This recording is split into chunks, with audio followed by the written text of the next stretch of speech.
मुझे नहीं जाना है एजुकेशनल ट्रिप में। लेकिन ऐसा क्यों विवान? बुलंद किले की यात्रा तो बहुत ही रोचक रहेगी। इतिहास के बारे में तुम्हें नई नई जानकारियां मिलेंगी। लेकिन बालपरी, मुझे हिस्ट्री बहुत बोरिंग लगता है, और अगर मैं ट्रिप पे गया तो मेरी बालवीर वाली रिस्पॉन्सिबिलिटी का क्या होगा? हाँ, उसके लिए तो सीनियर बालवीर है ना। अनन्या दीदी, आप भी। विवान, उससे भी ज्यादा जरूरी बात ये है कि तुम्हारी स्कूल की परीक्षाएं पास आ रही हैं, तो तुम्हें पढ़ाई में ध्यान लगाना चाहिए। हाँ विवान, तुम घूमने जाओ, परीक्षा की तैयारी करो, बाकी सब मैं संभाल लूंगा।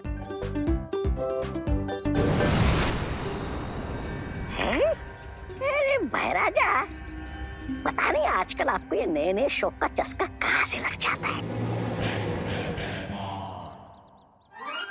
मेरा मतलब है ये है क्या? ये जादुई छवि यंत्र है। तौबा तौबा।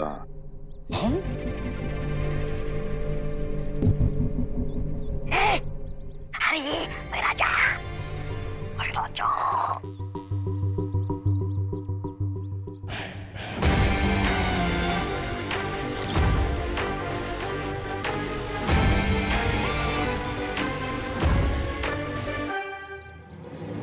अरे वाह, ये तो बहुत अच्छी तस्वीर निकालता है ये यंत्र। हैं? महाराजा, मेरी भी एक तस्वीर खींची ना।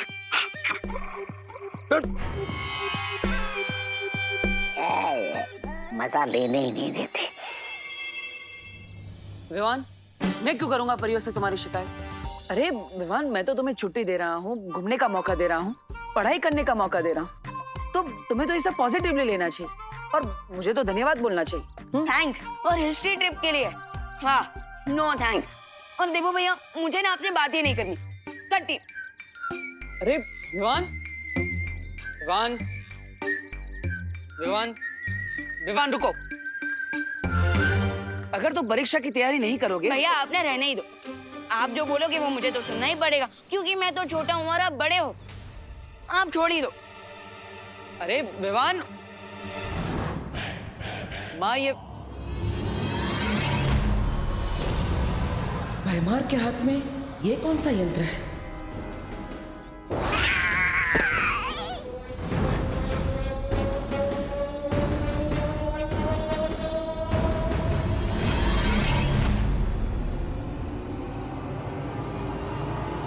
परियो,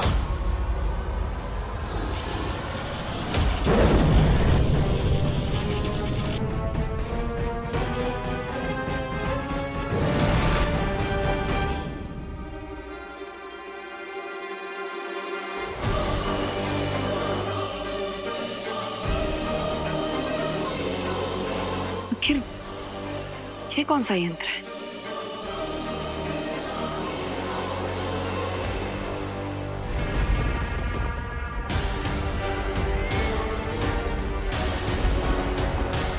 मुझे तुमसे ये उम्मीद नहीं थी भैमार। अगर तुम परियों के जादुई चित्र के साथ साथ बालवीरों का भी चित्र ले आते तो मेरी योजना को सफल होने से कोई नहीं रोक सकता था। जो बिगड़ गया उसे बदला नहीं जा सकता। जिस बारे में कुछ कर नहीं सकते, उस बारे में बात करके समय व्यर्थ करने की जरूरत है नहीं। फिर फटे हुए दूध पर रोना नहीं चाहिए, बल्कि उसका पनीर बना लेना चाहिए। नहीं, ऐसा मैं नहीं बोल रहा हूँ, मैं तो ये बोल रहा था कि इस जादुई छवि से ऐसा क्या कमाल करने वाली है आप?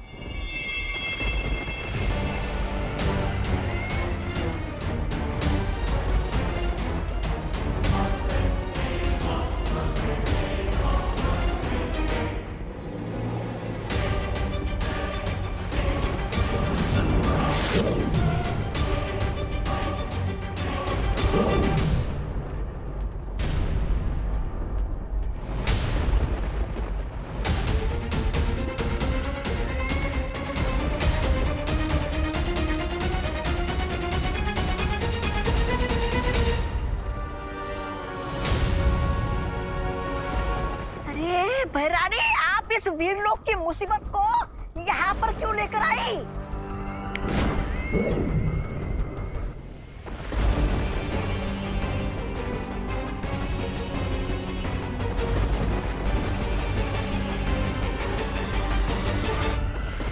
ये मुसीबत नहीं है, तौबा तौबा, बल्कि वीर लोक के अंत की शुरुआत है।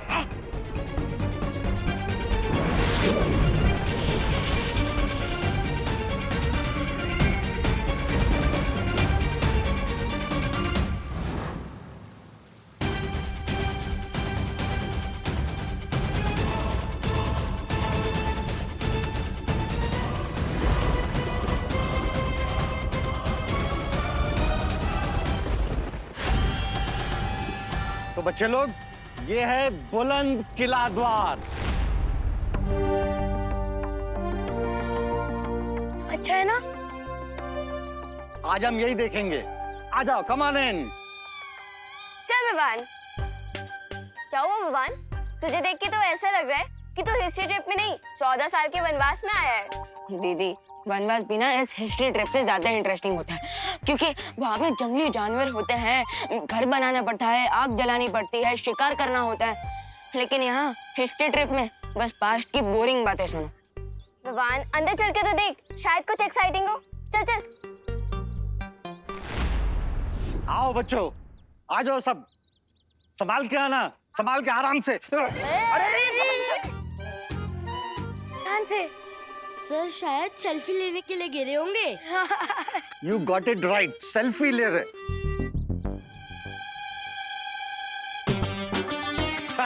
आइए सर। आइए बच्चों। आ जाओ बच्चों, आगे आ जाओ। अरे अरे अरे सर, रे। आ जाओ, आ जाओ। वैसे विवान, मैं एक बात बोलूं? क्या दीदी? तो इस ट्रिप पे बोर नहीं होगा। कैसे? क्योंकि पाथोर सर के साथ कब क्या दुर्घटना घट जाए किसी को नहीं पता। वो इतना एक्सीडेंट प्रोन है कि उन्हीं से तेरा एडवेंचर हो जाएगा। यू आर राइट दीदी। तो चल, अब बोर मत हो और ट्रिप एंजॉय कर। खुशी, आई।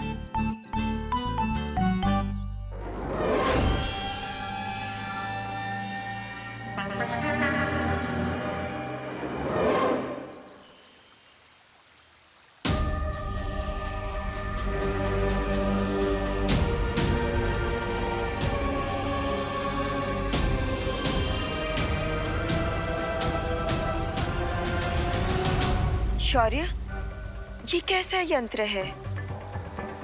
ये तो कोई छाया चित्र निकालने का यंत्र लगता है। ये केवल एक यंत्र नहीं है बालवीर, ये एक तरह का गुप्त हथियार है।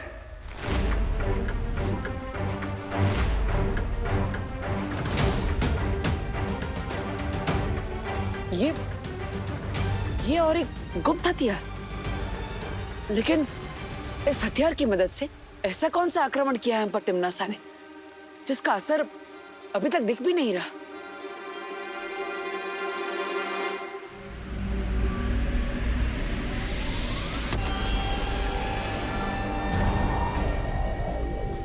बालपरी, क्या हो रहा है? पता नहीं।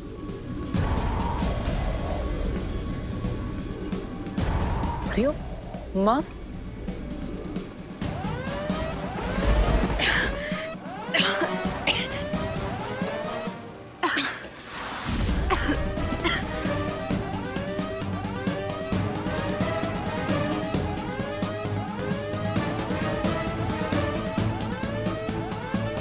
परियो,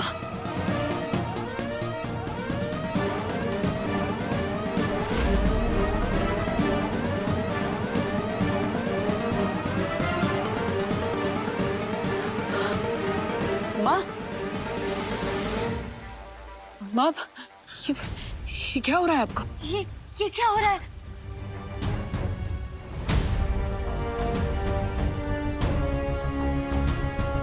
ये हमारे हेयर क्यों वाइट हो रहे हैं?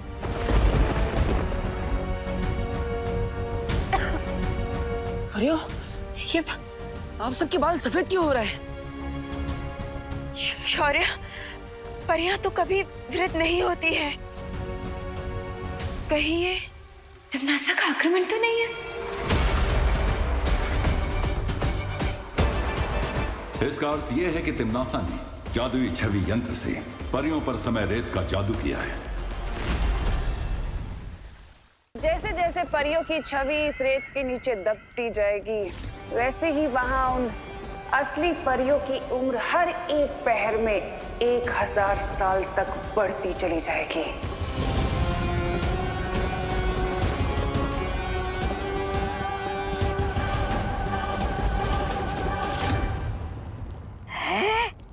इसका मतलब परियां दोपहर में 2000 साल बूढ़ी हो जाएगी और उनकी शक्तियां कमजोर होती जाएगी। हाँ, और जब रेत घड़ी का नीचे का हिस्सा पूरा भर जाएगा तब परियां उनकी सारी शक्तियां खत्म हो जाएंगी और वो आम इंसान की तरह हो जाएंगी, बूढ़ी।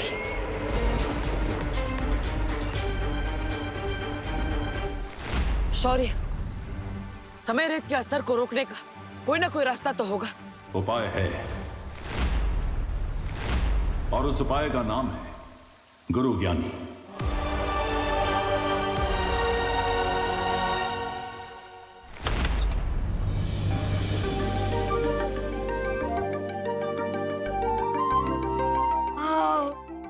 आजा बच्चा।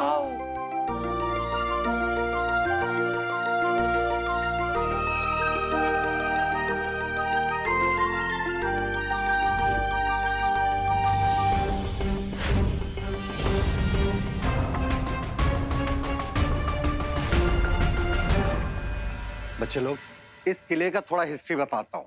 मेनी इयर्स बैक इस किले में एक गुरु ज्ञानी थे और उन्हें हर टॉपिक का नॉलेज था, जैसे space, maths, philosophy, geography. Rinku, हमें पता है तुम्हारा नाम तो रिंकू ज्ञानी होना चाहिए, लेकिन इस ट्रिप पे टीचर मैं हूँ। Okay? Sorry sir, I am really sorry. Sorry guys.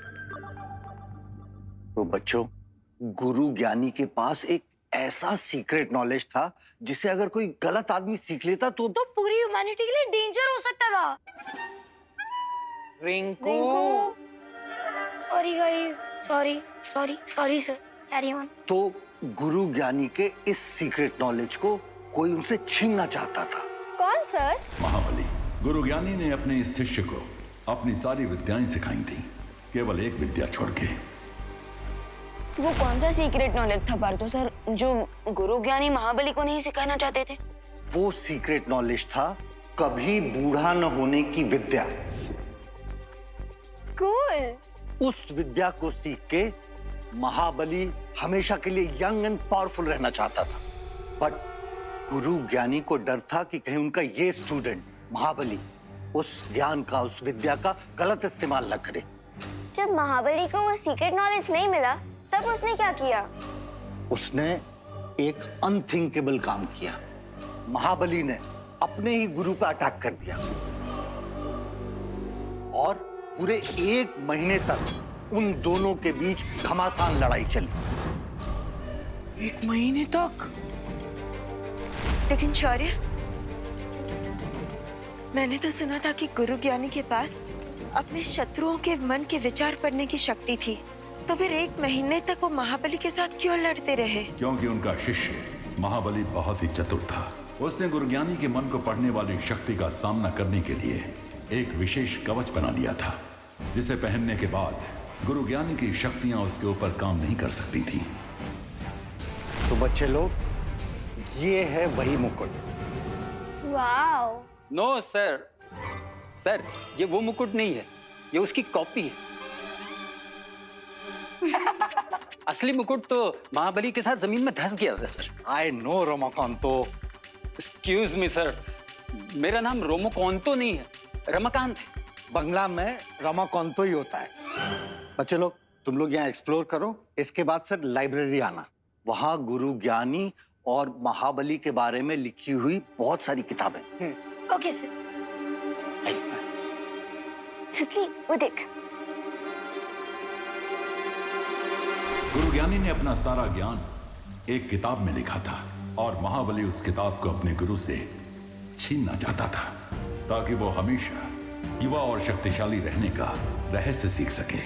तो आखिरकार इस 1 महीने लंबी युद्ध का नतीजा क्या निकला? गुरुज्ञानी ने खुद को और महाबली को समाधि में लीन कर लिया और साथ में बुलंद किले को भी जमीन में आधा धंसा दिया, ताकि उनका ज्ञान गलत हाथों में न पड़ जाए।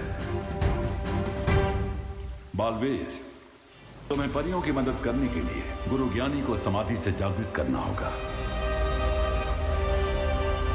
लेकिन कैसे शौर्य?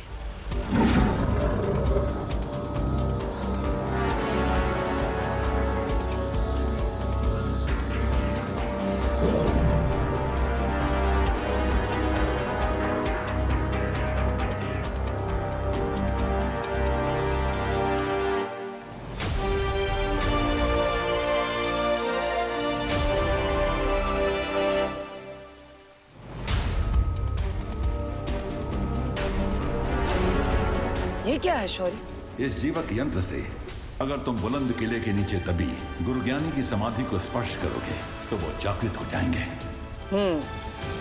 जिसके बाद मैं उनसे समय रेत का तोड़ लूंगा और माँ और परियों को ठीक कर दूंगा। लेकिन इस जीवक यंत्र का स्पर्श गलती से भी महाबली को नहीं होना चाहिए, वरना अनर्थ हो जाएगा, क्योंकि उसके रक्षा कवच को वीरलोक के जादू से नहीं भेदा जा सकेगा।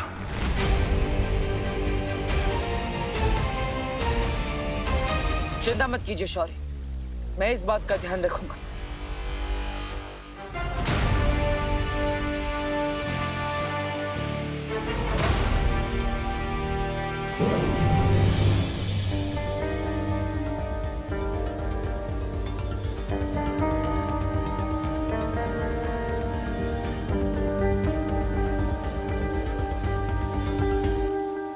माँ, आशीर्वाद दीजिए कि मैं इस कार्य में सफल होकर लौटूं। अपना ध्यान रखना बालवीर।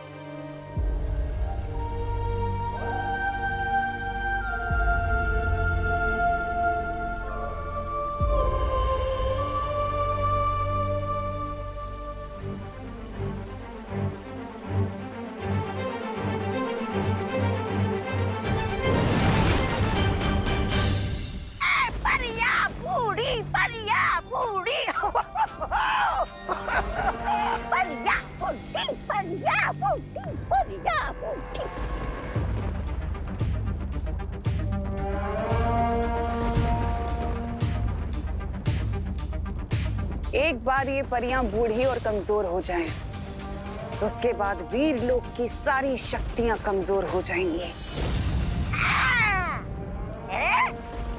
भैरानी, आपको क्या लगता है कि बालवीर चुपचाप बैठा रहेगा और आपके ख्याली पुलाव को पकने देगा?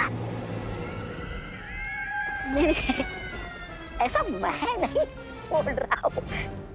मैं तो भैमार, तुम जाकर पता करो कि उस बालवीर ने शौर्य के साथ मिलकर मेरे इस जादू को तोड़ने का क्या तोड़ निकाला है। चिंता मत करो तमनासा, बालवीर के हर तोड़ को मैं तोड़ के रख दूंगा।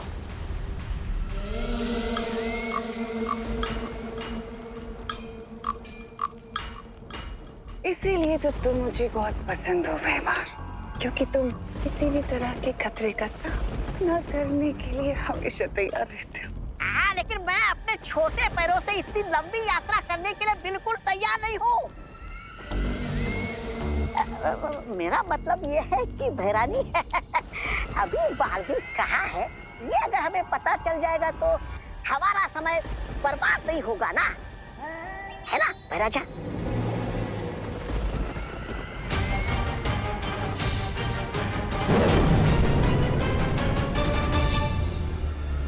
इस काले धुएं के पीछे जाओ, क्योंकि ये काला धुआं तुम्हें वहां तक ले जाएगा जहां पर बालवीर है।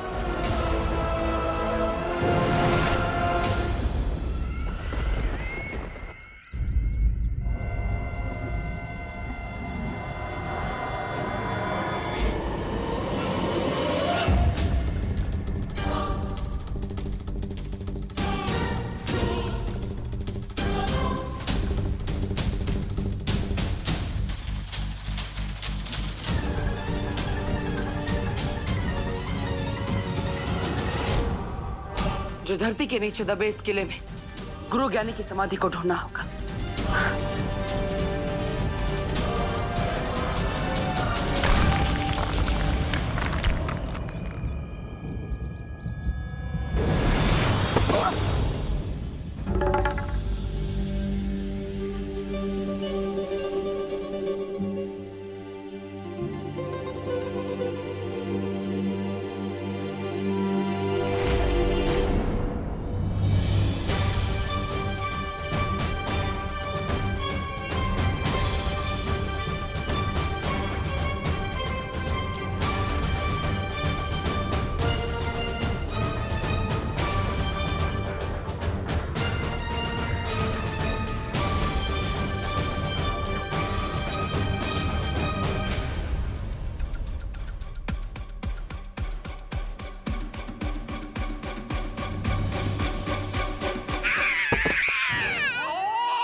गई मेरी कमर, अरे टूट गई हड्डियां, पुर्जे हिल गए सारे।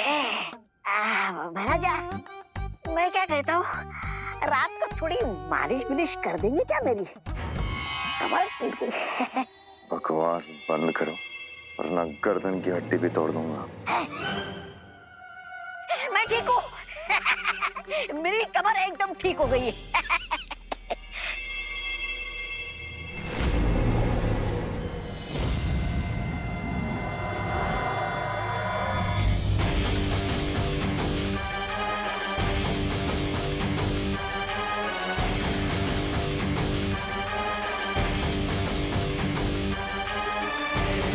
कैसा विचित्र यंत्र है।